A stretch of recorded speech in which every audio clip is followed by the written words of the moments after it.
What got me into music? That's a loaded question. I guess we can always start with the parents. My mom was actually the first one who introduced me to anything. I grew up in an Indian family, so Fun Asia would constantly be on, which if you don't know what Fun Asia is 104.9. It's on the radio. You should definitely give it a listen.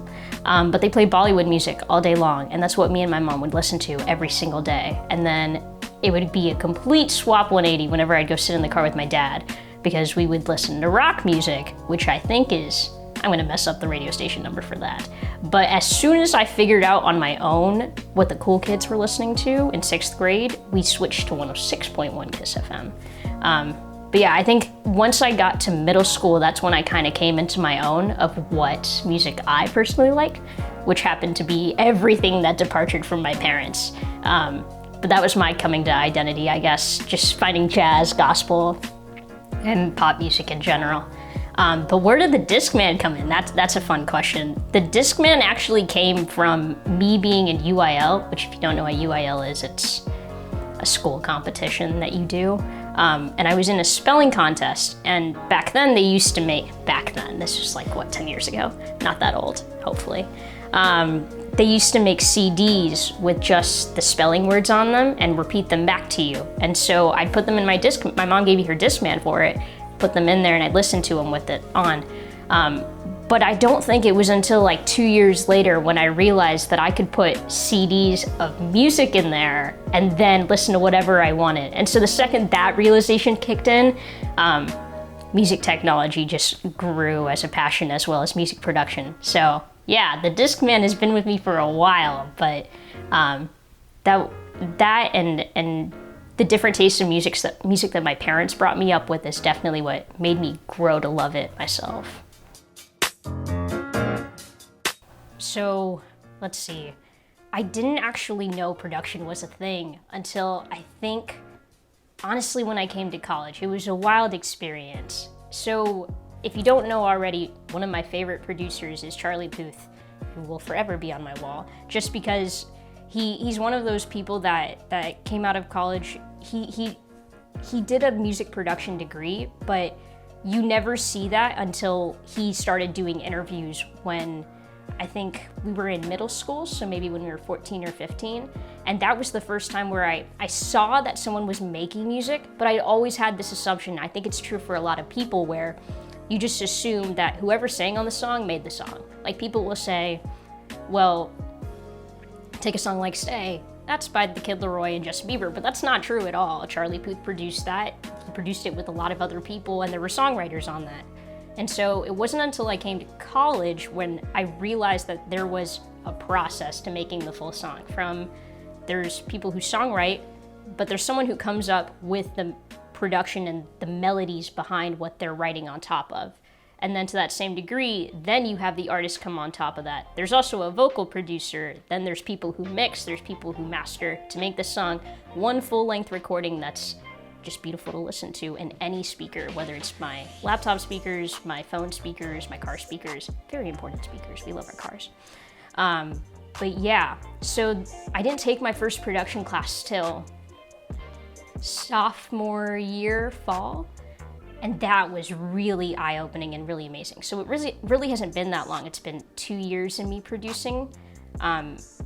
But yeah, it's been cool because the second that I realized there was actual technology behind how you record sound, it going into a computer, it's not just people who have to play a handheld instrument like what's plugged into my wall, then it just opened up everything for me. I started to understand that I can fake a jazz progression or fake like the most amazing riff and just piece it all together, and then that can be a song.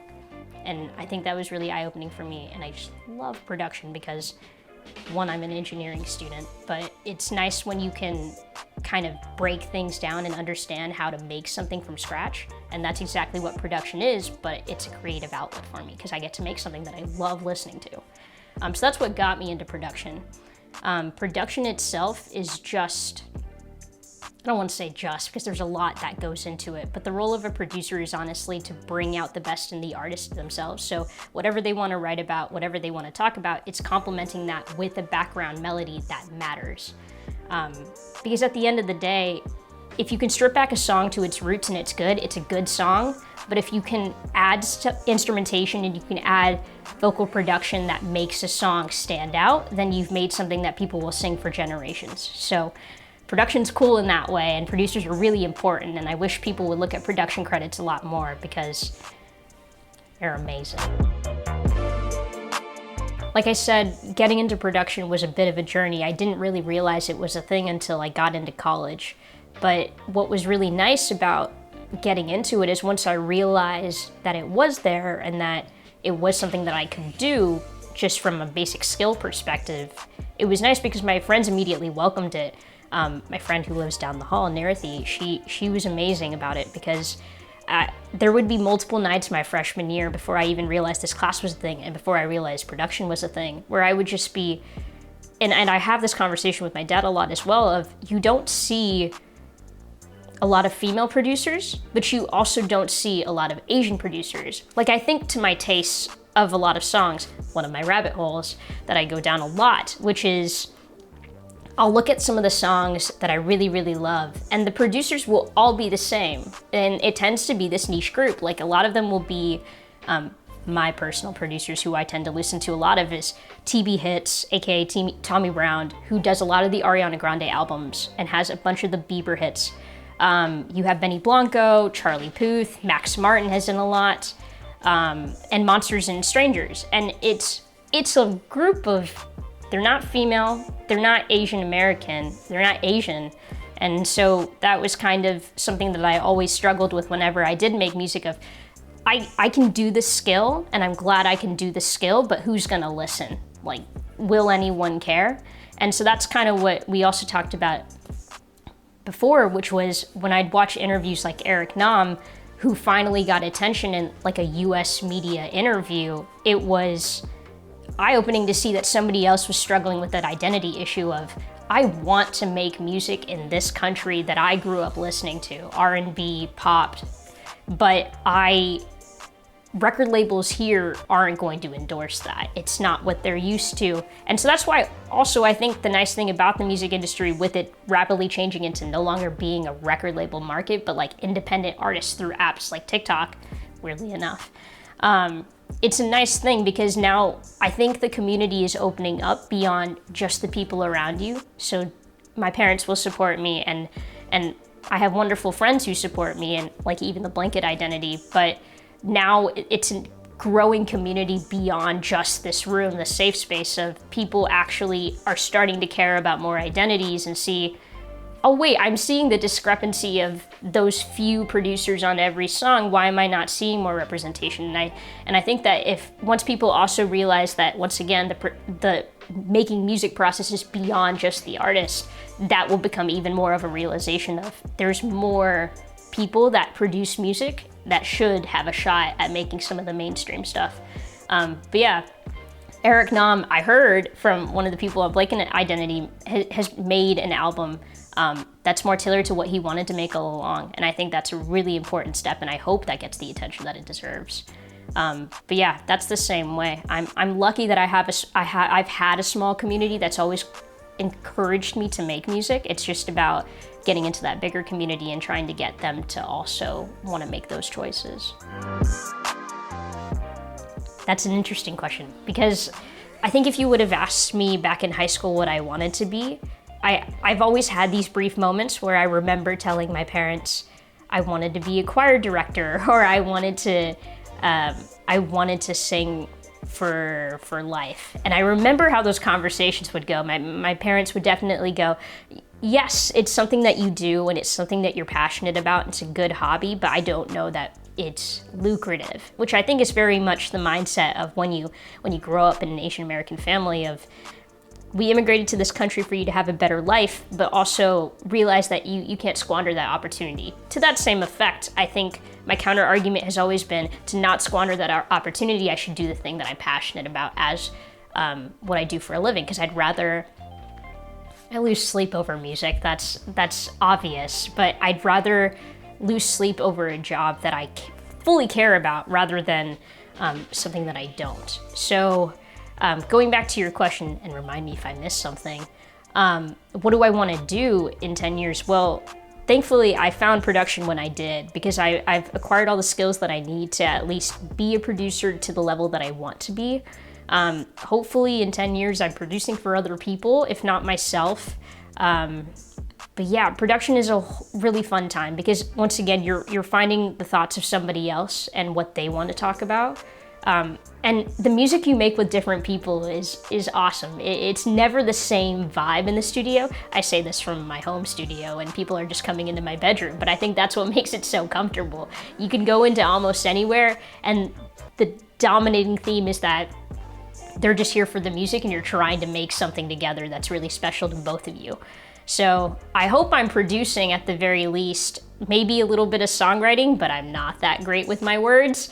But if I'm not producing, hopefully I'm still singing, because singing has always been the thing that I love. Singing to my shower, singing in my mirror. At least I hope that I'm singing, because I've been singing since I was 5, and if I'm not singing, I definitely go into a deep hole. It's funny, whenever I get sick, I think I'm always the most sad, not because I'm going through I'm being sick, it's because I can't sing and I have to stop singing. So hopefully I'm doing music of some kind, and that's all I can hope for. My mom put me in piano and voice lessons when I was 5 years old. When I was 5 years old is also when I realized that I had a tough time performing in front of people. I had severe stage fright, but I think what always kept me going was the fact that I could get lost in the keys. I think if you watch past videos of me, it's funny because you'll see me go up to the piano and I'll forget the whole thing where you say your name and you bow, but the one thing I won't forget is the piece I'm about to play. So you'll see me get really lost in what I'm doing.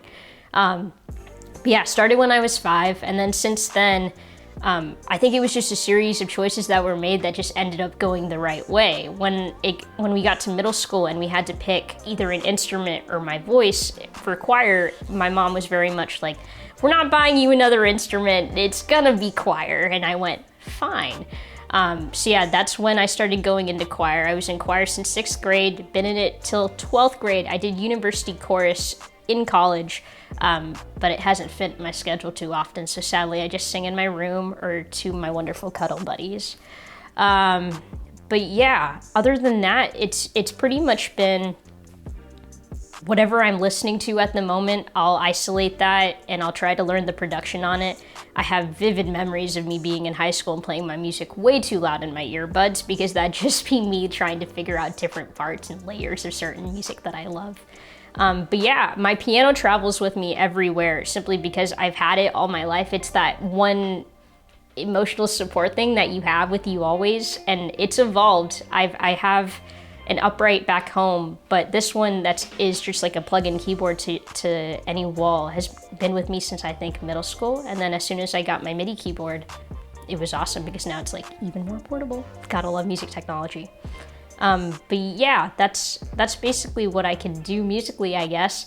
I will say my skills have severely deteriorated in playing classical music on my real piano now that I can piece things together and do multiple takes. That's the nice thing about technology, you could say, but also the thing that kind of sucks, I can't play fully anymore.